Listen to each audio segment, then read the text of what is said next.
Moray Rabotai, Shalom, Uvracha, il est écrit Wekarata la Shabbat Oner.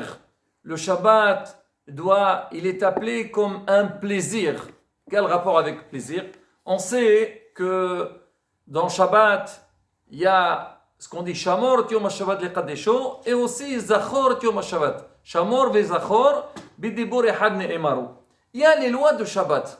On n'a pas le droit de faire les 39 travaux plus que tout ce que Hachamim. Donc ils ont décrété de ne pas faire le jour de Shabbat. Mais par ailleurs, c'est marqué que l'homme, il doit avoir un plaisir le Shabbat. Shabbat, c'est un jour de ta'anoug, de plaisir. Alors parmi les choses qu'on nous a ordonné, que le halakha nous ordonne de faire le Shabbat, c'est bien manger le Shabbat.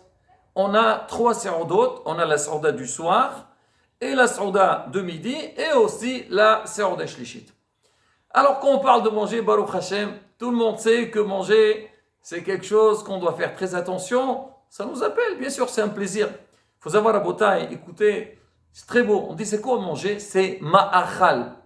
On dit l'homme, à travers la nourriture, il peut monter de niveau. On dit ma'achal, c'est-à-dire que nourriture, c'est les mêmes lettres que mal'ach. Il ne faut pas croire parce que manger, c'est quelque chose qui est matériel, hasbe shalom, donc c'est quelque chose qui est bas. Pas du tout. Non, c'est ça, Am Israël. On a Shamour et Zachor. Shamour, c'est ne pas faire donc les travaux. Quelque part, c'est des restrictions. Mais par ailleurs, tu vas faire un bon Shabbat, il faut bien manger le Shabbat. Donc on dit à travers le Ma'achal, tu peux arriver au niveau Mal'ach. Ma'achal et Mal'ach, c'est les mêmes lettres. Ça veut dire que tu arrives à une grande Kudusha. Mais on dit faire très attention. Alors comment on mange? On mange à table. Table, c'est Shulchan. On dit si quelqu'un, quand il mange, ne fait pas les brachot, il ne respecte pas la table de Shabbat, alors l'ambiance n'est pas donc convenable par rapport à ce qu'on recherche à travers le manger. On dit Shulchan, ça devient l'enahash. C'est les mêmes lettres que l'enahash. Ça veut dire quoi? Qu'au lieu qu'on arrive à faire une mitzvah, le alen ou hasbi shalom, ça devient le contraire. Alors on va parler à Rabotai de la 3e se'ouda qu'on doit faire Shabbat, qui est se'ouda shlishit. Et on sait que se'ouda shlishit, c'est la se'ouda où elle n'est pas toujours évidente. Regardez ce qu'il dit le Shulchan Aruch, Siman Resh Sadi Aleph, première halakha de se'ouda shlishit, Yehi za'ir me'od leqayyim se'ouda shlishit. L'homme, il doit faire très attention pour appliquer, pour respecter, pour faire la se'ouda shlishit. Alors, on a même des raisons pourquoi Béhémet faire attention à se'ouda shlishit.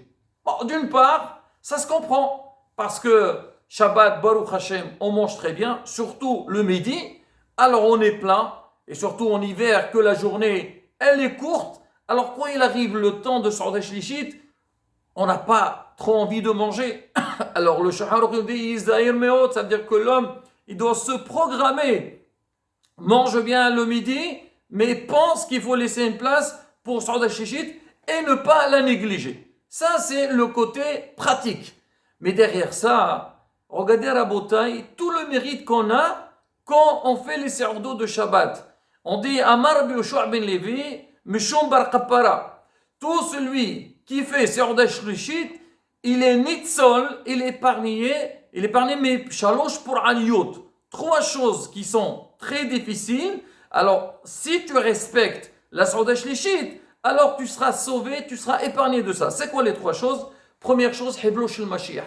Alors on dit que la période messianique, elle n'est pas du tout évidente. C'est ce qu'on est en train de voir. Rabotai, on est dans la Be'azrat Hashem. On dit le Mashiach, il est à la porte, il arrive là. Et donc on voit, c'est très compliqué. Les problèmes, ça finit pas. On finit un problème, l'autre problème qui vient. Alors on dit, tu fais attention sur des chichites. Be'azrat Hashem, tu seras épargné de ces problèmes-là. Deuxième, Dinash el Gihinnam. Le Alenu velo Alechem, on dit ceux qui vivent sur des chichites, ils gagnent des grands points pour ne pas être, on va dire, sauvés du din de Gihinnam. Et la troisième, Milhemet Gog et Magog, on sait qu'à la fin des temps, il va y avoir une grande guerre qui s'appelle Milhemet Gog et Magog, qui est très compliquée, très difficile. On dit tu fais attention sur des chichites, donc tu es épargné de ça aussi. Raboter celui qui entend ça, qui ne fait pas d'effort. Ah, il faut prendre ses précautions. Alors maintenant, Rabbi aussi il dit, ça veut dire respecter les 3 sa'udot de Shabbat. Alors maintenant, ça c'est des choses, c'est un grand mérite. Et Hachamim disent pourquoi spécialement Sa'uda Shlishit? Parce que, comme on a dit au début, les 2 premières, le soir, on vient vendredi soir, on a faim, on veut manger. Et Shabbat midi, pareil. Mais Sa'uda Shlishit, en général, on ne mange pas. Normalement, on mange le soir ou midi. Mais nous, quand on va faire Sa'uda Shlishit, donc on va considérer que les 3 sa'udot qu'on a fait pour le Shabbat. Mais si tu ne fais pas Sa'uda Shlishit, on va dire, hier soir tu as mangé, parce que le soir toujours on mange. Midi tu as mangé, parce que toujours on mange à midi. Ah, maintenant que même un moment qu'en général je ne mange pas, et je fais un effort, et je mange, parce que c'est la mitzvah, alors là, Rabotai, donc le mérite, il est très il est grand. Maintenant, à partir de quand on peut faire Sa'uda Shlishit? Alors c'est marqué, à partir de Sha'at HaMincha. C'est quoi Sha'at HaMincha? C'est une demi-heure après Hatzot Hayom, après midi. Il y a des gens, surtout en hiver, ils se lèvent tôt, ils vont faire la tfila, alors ils vont manger la Sa'uda tôt le matin, et après ils disent, bon, moi j'ai envie de dormir, alors ils vont manger encore une autre Sa'uda, et disent, voilà, j'ai fait le 3 Sa'udot. Barabotai, si on a mangé la Sa'uda Shlishit avant, c'est-à-dire le Zman de Mincha, c'est-à-dire Hatzot, on n'a pas fait la mitzvah. On n'a pas besoin de... Il faut remanger à nouveau. Donc il faut faire attention que quand on va la faire, il faut suivre les horaires. Maintenant, comment ça se passe Sa'uda Shlishit? Alors c'est marqué qu'il faut manger minimum kabetza, un peu plus que kabetza pain. Ça veut dire à peu près 60 grammes de pain.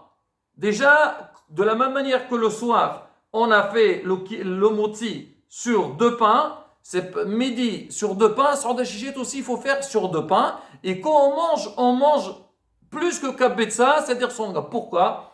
Pour considérer que cette Sa'uda, elle est qvoua, elle est importante, il ne faut pas manger un petit bout. C'est vrai, si tu as mangé que kaza et 27 grammes, on considère que tu as fait, mais on dit la réelle mitzvah, il faut manger au moins, 60 grammes.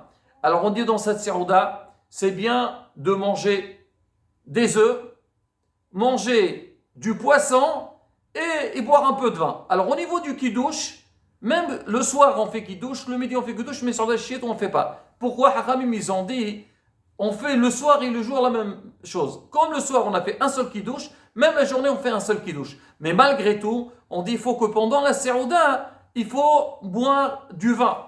Pourquoi on boit du vin? Alors beaucoup de raisons. Alors une des raisons, c'est qu'on sait que le Shabbat, sarich li harbot bebrachot. Alors comme la tfila qu'on fait, alors on nous fait la Hamida, il y a 19 brachot. Le Shabbat, on ne fait pas, on fait que 7 brachot. Alors pour gagner des brachot, alors il faut sentir donc les brachot sur Asbe Bessamim, Atse Bessamim, et aussi pendant la Sa'uda Shlishit, boire du vin, parce qu'on ne l'a pas fait. Dans les autres Sa'uda, on a fait dans le Kiddush. Ici, on n'a pas fait, donc on doit la faire aussi pendant la Sa'uda. On dit ça, c'est boire le vin. On dit aussi manger le poisson. Il rapporte le Kafahim, il dit le poisson, c'est Aina Piqiha. C'est-à-dire, quand tu manges ça, c'est que tu auras la surveillance divine, donc pour toute la semaine. Et on mange aussi des œufs. On dit pour Moshe Rabbeinu, parce que Moshe Rabbeinu, il était niftar le Shabbat. Alors maintenant, pour l'Evlo chez le Moshe Rabbeinu, on dit il faut manger aussi des œufs. C'est marqué dans la halakha, c'est bien que les 3 Sa'udot de Shabbat, si on peut manger du poisson. Alors, on donne ici un remez, on dit Biyad Moshe. C'est quoi Biyad Moshe? Betsim, les œufs, Yud, c'est Yain, Dalet, c'est Dagim. Alors maintenant, au niveau donc, du manger, on a dit l'idéal, c'est manger du pain. Si maintenant quelqu'un, il ne peut pas manger du pain, il a trop mangé, donc midi, l'après-midi, il veut manger, il n'arrive pas, on dit alors si tu peux manger du mizonot, c'est-à-dire quelque chose donc sur lequel on fait la bracha de borim et les mizonot. Maintenant, si ces mizonot c'est difficile, on peut faire sur des fruits. Et si même ça on ne peut pas, on peut faire sur quelque chose chez Akol, par exemple un bout de viande ou un bout de poisson ou un œuf. Mais malgré tout, Rabotai, quand on donne ces solutions, il faut savoir seulement dans le cas de force majeure que la personne, elle ne peut pas du tout manger. Mais sinon, l'homme, il doit s'efforcer, faire l'effort comme on a dit au début. Quand tu vas faire cette Sa'uda là, tu vas montrer que toi tu es intéressé de faire les mitzvot, les se'udot de Shabbat. Plus que ça, la bataille. On dit que Shabbat, le soir, on doit faire sur 2 pains, midi sur 2 pains, et sur des sheets 2 pains. C'est vrai, al-Piqabala, si on peut faire 12 pains, mais bon, on va parler sur le pshat. On dit que celui qui fait donc 3 fois 2 pains, il va faire c'est une ségoula pour la parnassa de toute la semaine. Comment? On dit, ça fait combien de pains? On a 2 pains le soir, 2 pains midi, 2 pains l'après-midi, ça fait 6. Donc chaque pain qu'on va mettre pour les sordos de Shabbat, il va bénir un jour de la semaine. Et comme on rapporte le passour, on a pris ça qu'il faut 3 sordot. Voyons, on a parlé de la manne. Et la manne, c'est la parnassa. On a dit 3 fois hayom par rapport à chaque serouda. Et comme dans chaque serouda, on doit mettre 2 pains. Donc ça va faire une parnassa pour toute la semaine.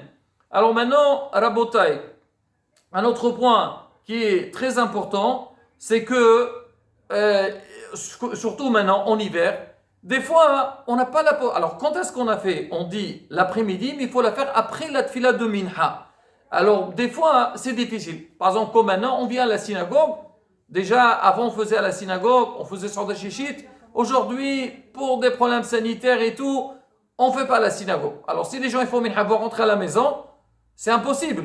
C'est trop difficile. Il y a un shi'ur de Torah. Alors, on dit on a la possibilité de la faire avant la tfila de Minha. Mais quand tu l'as fait avant la tfila de Minha, il ne faut pas que tu t'oublies. Parce que des fois, quand on mange, alors on s'oublie et on ne vient pas à faire la prière. Non, tu te programmes un peu plus tôt et tu fais la serouda. Tu manges un kabetza de pain. Comme ça, tu fais bien cette serouda shishit. Mais si on a la possibilité, alors il faut la faire après Minha. Quelque chose de très important, Rabotai, c'est rapporté dans les Sfarim. Lo nitenu Shabbatot v'yom tovim l'Am Israël ella l'asokobim batora. C'est vrai, on a parlé des serodot. Ça, les serodot qui sont gashmiot, qui sont matériels, qui vont nourrir la rohaniyot. Mais il faut avoir aussi des vrais serodot qui sont spirituels. C'est l'imoud de Torah. Atprouvé atim la Torah, c'est marqué que les rabbanim de communauté, les responsables communautaires, ils doivent mettre en place des shi'urim. Mais il faut aussi que le qahal y vient. Le qahal il vient à la synagogue, il écoute les shi'urim, il participe. Et on a bien vu Rabotai, chaque fois qu'on fait des shi'urim, les gens disent « Ah, on ne savait pas, on ne savait pas, on ne savait pas. » On ne savait pas pourquoi. C'est pas parce qu'on n'a jamais vu ça. Parce qu'on n'a pas participé au shi'urim. Et même quand on participe, chaque fois on dévoile, on découvre des choses qui sont très intéressantes, qui sont très, très importantes pour Avodat Hashem. Qu'on puisse, comme on dit, joindre l'agréable à l'utile. Et comme ça, Bezrat Hashem, on fait le nécessaire, aussi bien sur le côté rohani que le côté gashmi. Shabbat, shalom, on vorach.